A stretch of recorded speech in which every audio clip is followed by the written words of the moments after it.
Assalamualaikum warahmatullahi wabarakatuh. Bertemu kembali dalam perkuliahan mata kuliah metodologi penelitian hukum.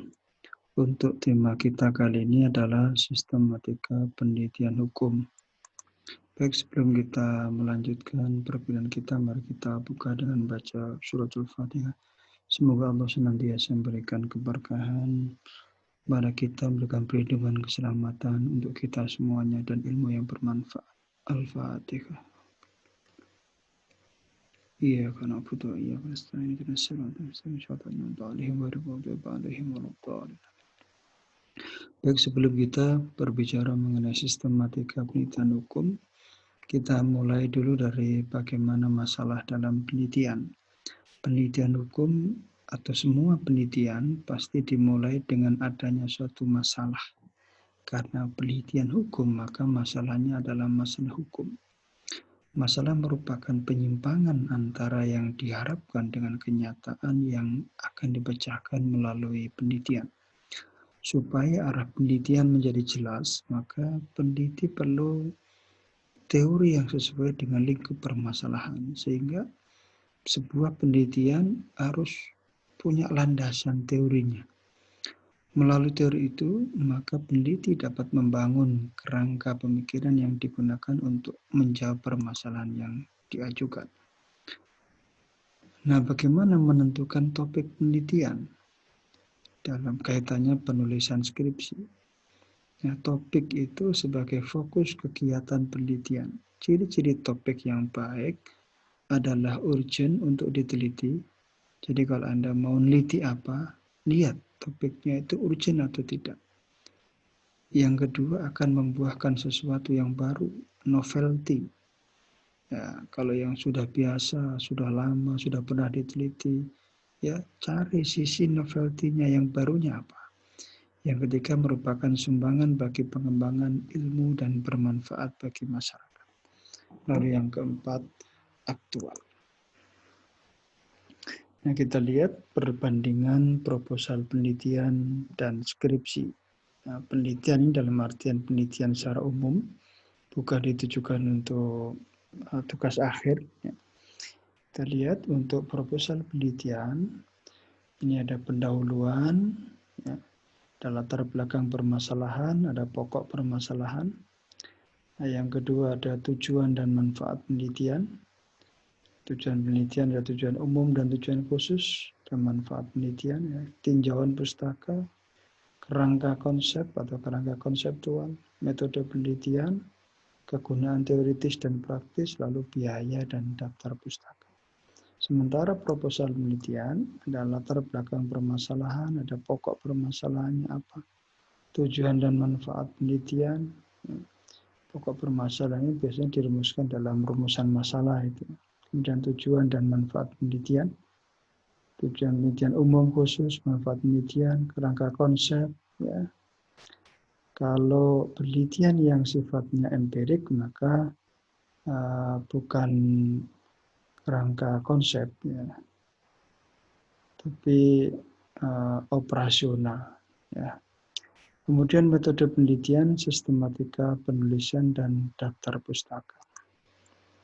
Selanjutnya, sistematika penulisan skripsi, kalau kita bagi secara garis besarnya, itu ada bagian awal, bagian inti, dan bagian akhir. Sistematika usulan penelitian, itu ada topik, ya, kalau usulan penelitian, jadi kalau skripsi, ya, kalau usulannya ada topik, judul penelitian, usulan penelitian. Topiknya tentang apa, judulnya apa, dan usulan penelitiannya. Bagian awal, ya, dalam penulisan skripsi, maka isinya adalah halaman judul, lembar untuk logo, halaman judul, kemudian lembar pengesahan, ya.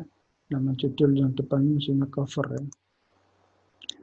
Yang berikutnya bagian inti, ya, itu ada pendahuluan, ada kerangka teori, ya, ada metode penelitian, hasil penelitian dan pembahasan, dan penutup.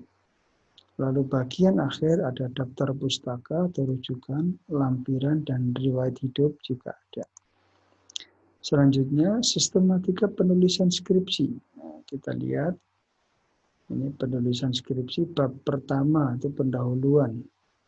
Ya, bab 1 pendahuluan isinya apa? Latar belakang, ada rumusan masalah, ada tujuan penelitian, ada manfaat penelitian, ada kerangka teori atau konsep, ya.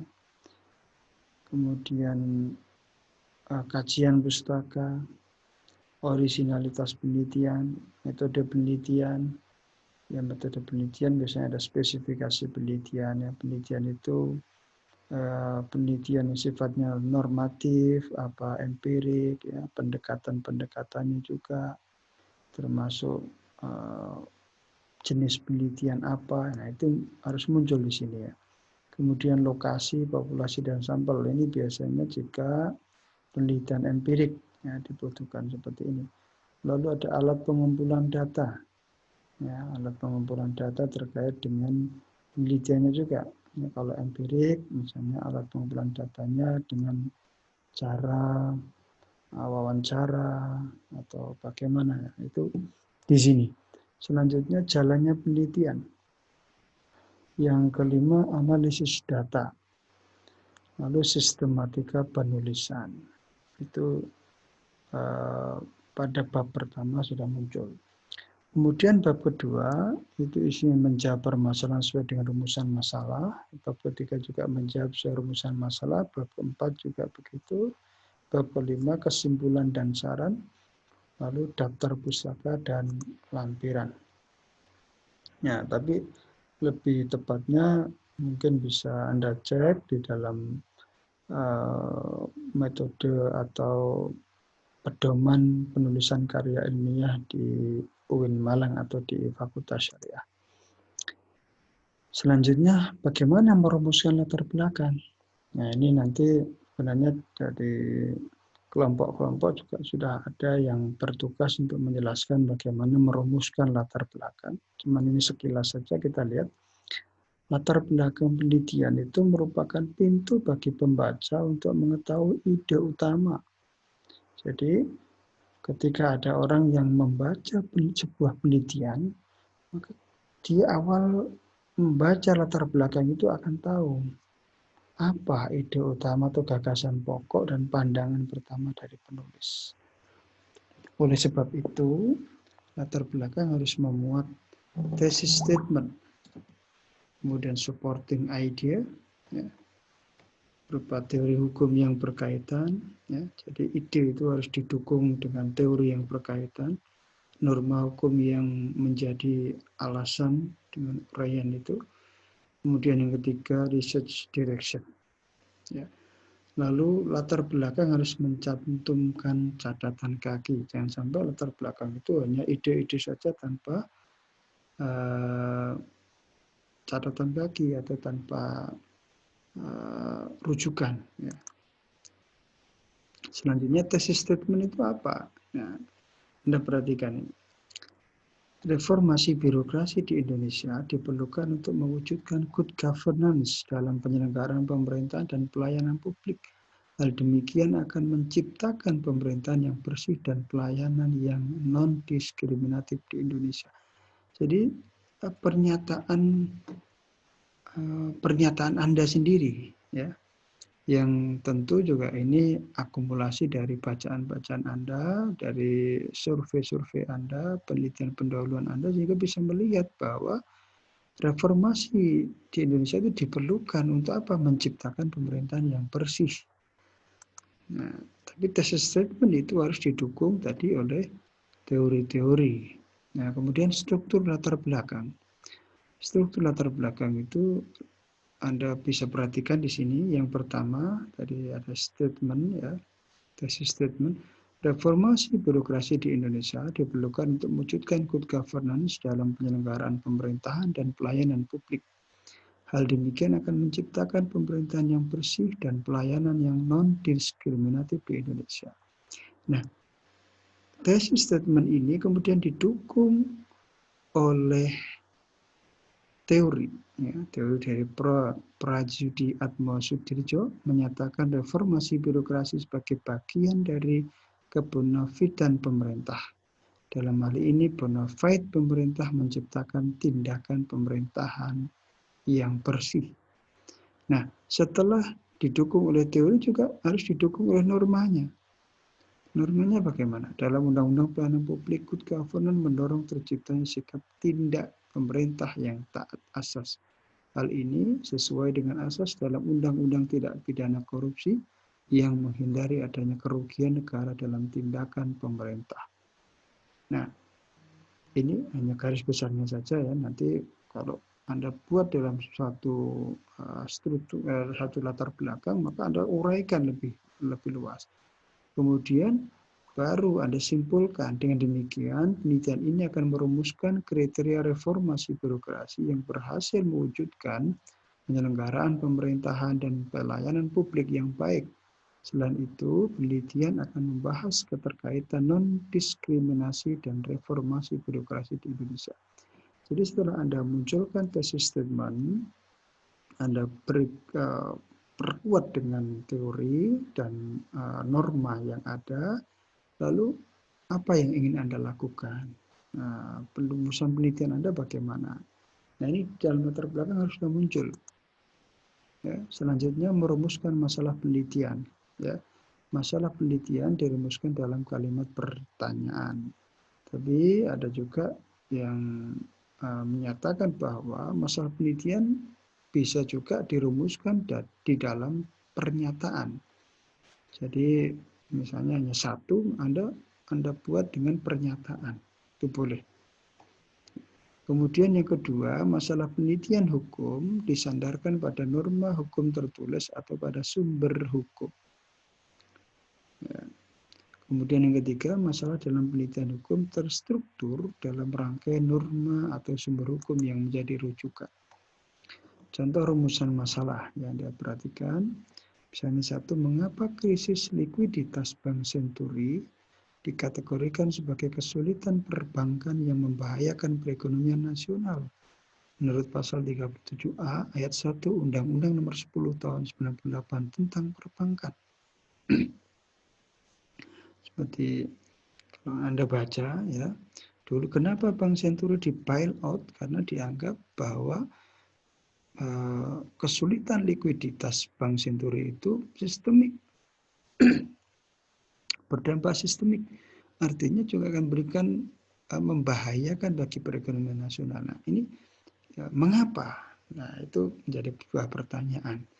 Yang kedua, bagaimana metode yang menentukan krisis likuiditas Bank Senturi merupakan kesulitan perbankan biasa sebagaimana diatur pasal 37 Undang-Undang Nomor 10 Tahun 98 tentang perbankan. Anda perhatikan, jadi pertanyaannya bisa apa, mengapa, bagaimana, ya. Tujuan penelitian. Ya. Tujuan penelitian tentu adalah keterkaitan atau tindak lanjut dari rumusan masalah. Jadi jangan sampai ada tujuan penelitian yang berbeda dengan rumusan masalah. Nah, ini kadang kelirunya di situ. Maka ini kalau rumusan masalahnya ini mengapa krisis likuiditas Bank Senturi dikategorikan sebagai kesulitan perbankan yang membahayakan perekonomian nasional, tentang perbankan ini, maka tujuan penelitiannya pun juga harus sama. Jadi menjelaskan karena pertanyaan mengapa berarti argumentasi, jadi menjelaskan. Selanjutnya bagaimana metode yang menentukan krisis likuiditas Bank Senturi merupakan kesulitan perbankan biasa. Nah, ketika rumusan masalahnya bagaimana ini, maka tujuan penelitiannya pasti sama juga. Tinggal ini mengetahui atau menggali lebih dalam, mendalami, ya. Jadi mengetahui, menjelaskan, nah, itu tujuan penelitiannya. Nah, selanjutnya kerangka berpikir. Ya. Kerangka berpikir dari sebuah penelitian itu harus dari sebuah teori kita akan memberikan kita kerangka berpikir. Apalagi ya penelitian-penelitian yang sifatnya empirik, kerangka berpikir itu akan sangat penting di dalam menyusun hipotesis. Kerangka berpikir yaitu bagian teori dari penelitian yang menjelaskan tentang alasan atau argumentasi bagi rumusan hipotesis atau menggambarkan alur pikiran peneliti dan memberikan penjelasan kepada orang lain mengapa demikian rumusan hipotesisnya. Jadi di pertemuan kemarin, di materi kemarin saya jelaskan bahwa etika empirik itu biasanya logiko, hipotetiko, verifikatif. Jadi logis, kemudian secara logis itu dirumuskan dalam hipotesis dan kemudian diverifikasi dengan fakta di lapangan. Nah itu seperti ini ya. Jadi kerangka berpikir dalam menyusun hipotesis itu harus berangkat dari teori. Kemudian penulisan kerangka berpikir didasarkan atas pendapat para ahli dan hasil-hasil penelitian yang mendahulunya. Ya, jadi misalkan telur adalah makanan yang bergizi. Nah, itu pasti dari hasil penelitian atau dari pernyataan-pernyataan para ahli. Selanjutnya bahwa ada juga pernyataan atau hasil penelitian yang berikutnya menyatakan bahwa untuk hidup sehat butuh telur. Nah, jadi Anda rangkai. Jadi telur adalah makanan yang bergizi. Untuk hidup sehat itu butuh gizi. Nah, jadi yang kedua itu. Sehingga Anda rangkai antara satu variabel dengan variabel yang lain tadi, bahwa untuk hidup sehat maka dibutuhkan telur. Nah, Anda membuat hipotesis seperti itu. Jadi variabel pertamanya telur adalah makanan yang sehat. Yang variabel terikatnya, ya, tadi variabel bebasnya telur adalah makanan yang bergizi. Variabel terikatnya bahwa untuk hidup sehat dibutuhkan gizi. Maka Anda buat hipotesis bahwa untuk hidup sehat maka dibutuhkan telur. Nah, itu misalnya begitu. Sehingga hipotesis Anda seperti itu, lalu Anda verifikasi di lapangannya. Nah, biasanya kalau ada penelitian empirik, apalagi penelitian yang sifatnya seperti itu, biasanya ada kontrolnya. Itu biasanya penelitian-penelitian sains, ya. Misalnya ada satu kelompok masyarakat yang diberikan telur, ada satu kelompok masyarakat yang tidak diberikan telur. Setiap hari makan telur, yang satunya tidak. Nah, kemudian di akhir masa penelitian yang direncanakan, itu kemudian dilihat bagaimana sisi kesehatan dari dua kelompok itu. Nah, itu untuk bisa menentukan hipotesis seperti tadi harus dari teori. Ini kajian teori, landasan teori perlu ditegakkan agar penelitian mempunyai dasar yang kokoh dan bukan sekedar perbuatan coba-coba. Ya, jadi penelitian itu harus berlandaskan pada sebuah teori. Karena kalau tidak ya hanya trial and error saja. Teori adalah alur logika atau penalaran yang merupakan seperangkat konsep, definisi, dan proposisi yang disusun secara sistematis. Fungsi teori di dalam penelitian, ya, kenapa teori itu penting sekali di dalam penelitian? Maka yang pertama, teori itu untuk menjelaskan atau explanation, yaitu untuk memperjelas dan mempertajam ruang lingkup variabel yang akan diteliti. Variabel contohnya tadi misalnya telur telur makanan bergizi. Kemudian untuk hidup sehat butuh makanan bergizi. Nah, itu variabel. Nah, tinggal ada variabel bebas, ada variabel terikat, ya, independen, ada dependen, ya, itu variabel. Kemudian yang kedua, untuk meramalkan, prediction. Jadi dengan teori itu kita bisa meramalkan, ya, pemandu untuk menemukan fakta serta untuk merumuskan hipotesis dan menyusun instrumen penelitian, karena pada dasarnya hipotesis merupakan pernyataan yang bersifat prediktif. Ya, seperti yang saya sampaikan tadi, bahwa untuk hidup sehat maka dibutuhkan telur, atau maka manusia membutuhkan telur. Nah, tadi itu hipotesis. Itu sifatnya prediktif, sehingga akan diuji apakah benar atau tidak prediksinya tadi itu. Kemudian yang ketiga, untuk pengendalian atau kontrol, digunakan untuk membahas hasil penelitian. Jadi ketika penelitian sudah menemukan data-data dan fakta, ya, itu kemudian teori akan digunakan untuk mengontrol, jangan sampai data atau fakta yang ada itu terlepas dari fokus penelitian Anda, ya. Maka harus ada teori itu untuk mengontrol. Selanjutnya digunakan untuk memberikan saran dan upaya pemecahan masalah. Jadi faktanya demikian, nah, teori itu kemudian akan menjawab, oh kalau begini maka teorinya begini, Anda rumuskan, Anda pertemukan. Nah, di situ akan ketemu bahwa teori itu akan menjadi pengendali, ya, yang akan Anda gunakan untuk membahas hasil penelitian. Tinjauan pustaka. Tinjauan pustaka merupakan ulasan atau bahan pustaka penting yang menjadi rujukan dalam penelitian. Bahan pustaka yang dapat ditinjau atau diulas tidak dalam bentuk peraturan perundang-undangan dan buku metode penelitian. Jadi tinjauan pustaka itu tidak boleh undang-undang atau buku medpen. Yang boleh Anda jadikan tinjauan pustaka apa?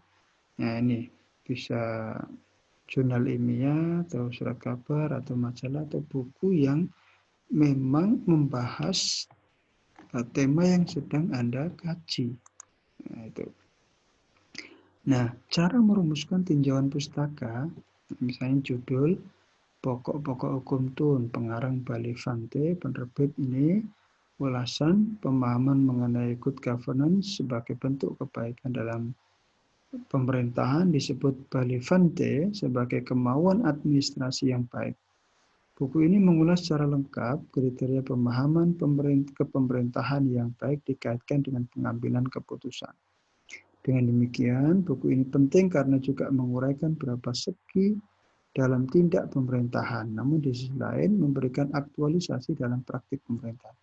Nah, ini uraian dalam buku berjudul Pokok-pokok Hukum Tun. Nah, ini jadi ini diuraikan seperti ini. Yang disusun oleh Bali Fante dan diterbitkan Bina Cipta Jakarta 92, diuraikan pemahaman mengenai good governance sebagai bentuk kebaikan dalam pemerintahan disebut Bali Fante sebagai kemauan administrasi yang baik. Buku ini mengulas secara lengkap kriteria pemahaman kepemerintahan yang baik dikaitkan dengan pengambilan keputusan. Dengan demikian, buku ini penting karena juga menguraikan beberapa segi dalam tindak pemerintahan. Namun di sisi lain memberikan aktualisasi dalam praktik pemerintahan. Nah, sehingga Anda uraikan, cara menguraikannya seperti ini ya.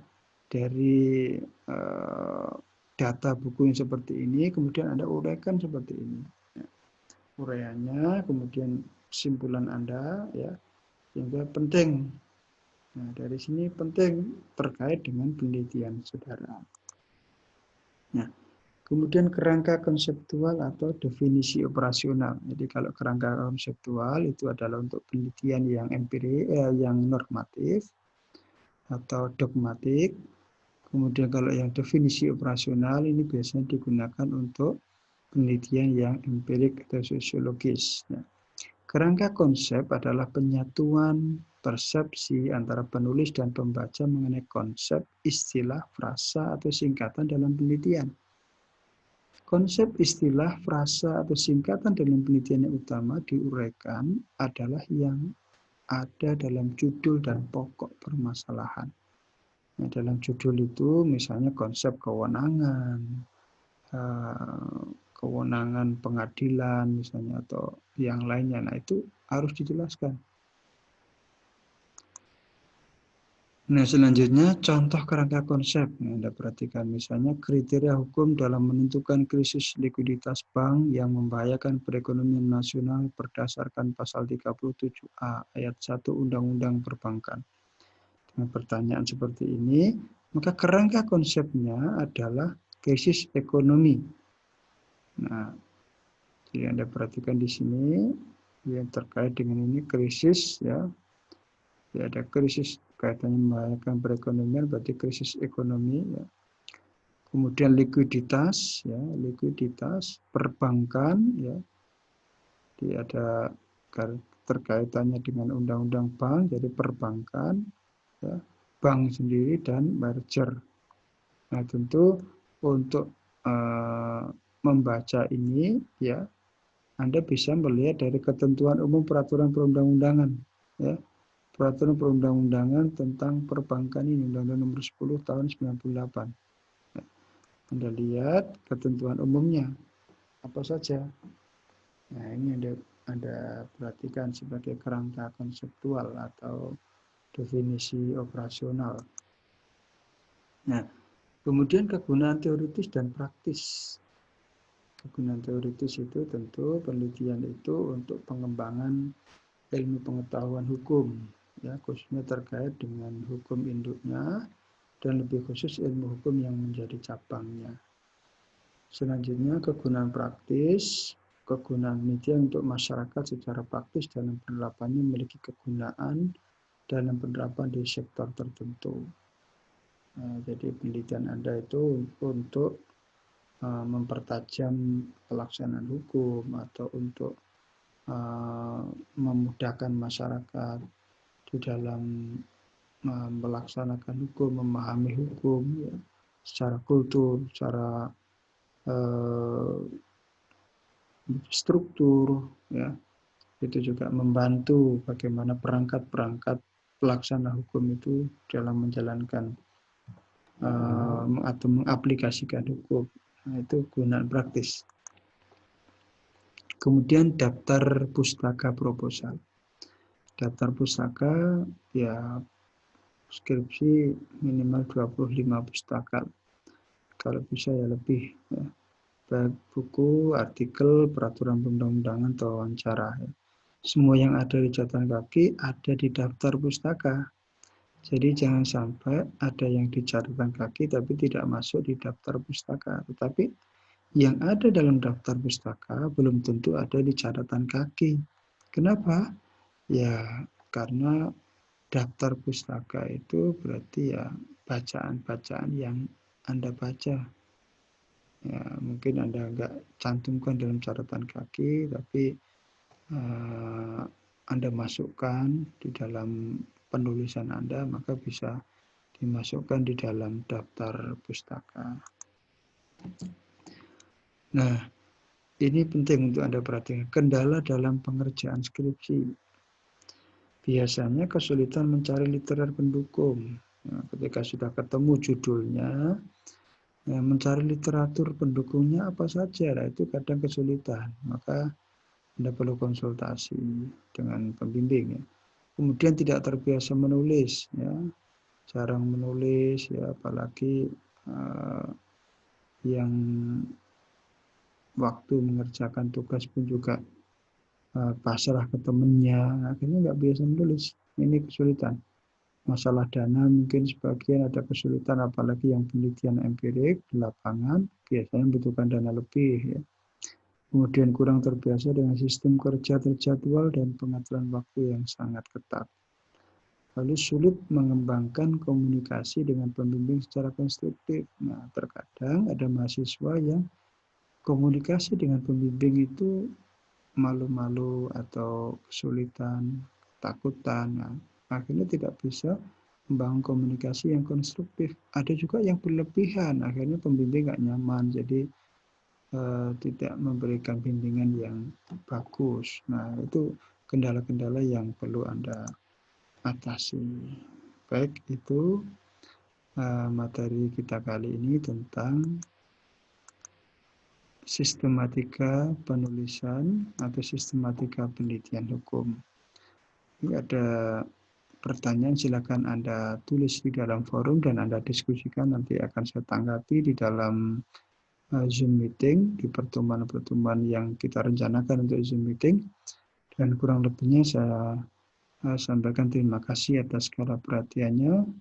Mohon maaf mungkin kalau ada kekurangan atau kesalahan, nanti bisa kita diskusikan lebih lanjut. Terima kasih dan saya akhiri. Wassalamualaikum warahmatullahi wabarakatuh.